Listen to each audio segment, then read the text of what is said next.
আমাদের প্রত্যেকের জীবনে একটা ইকিগাই থাকে।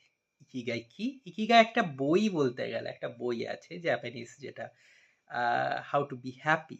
জাপানিজ মানুষরা দেখবে খুব হ্যাপি থাকে। কারণ কি? এই হ্যাপি থাকার পেছনে অনেক ডিপ কারণ আছে। স্যাটিসফ্যাকশন, আমরা সবকিছুতেই খুব আনস্যাটিসফাইড হয়ে যাই। ইকিগাই মানে হচ্ছে তোমার ফাইন্ড ইউর পারপাস। আমাদের প্রত্যেকের লাইফে কিছু না কিছু পারপাস থাকে, প্রত্যেকের লাইফে। আমি, তুমি, সবার লাইফে আছে যে একটা পারপাস।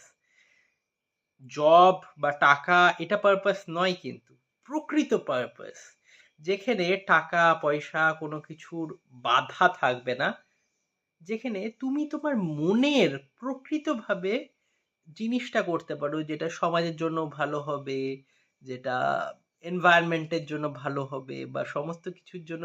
তিনখানা ডাইমেনশনের মধ্যে ইকিগাইকে ভাগ করা হয়। ইকিগাই বইটা তোমরা পড়তে পারো, দেখতে পারো। তো ওর মধ্যে যেরকম অদ্ভুতভাবে বলা হয়েছে, যেরকম ব্লু জোনের কথা ওখানে বলা হয়, ব্লু জোনের পিপলরা মোর হ্যাপি, ফুলফিলিং। যদি লাইফটাকে ফুলফিল না হয় তাহলে কিছুতেই কিছু হবে না, সবকিছু নিরর্থক হয়ে যাবে। তো এটাই finding your ikigai, this is the main thing.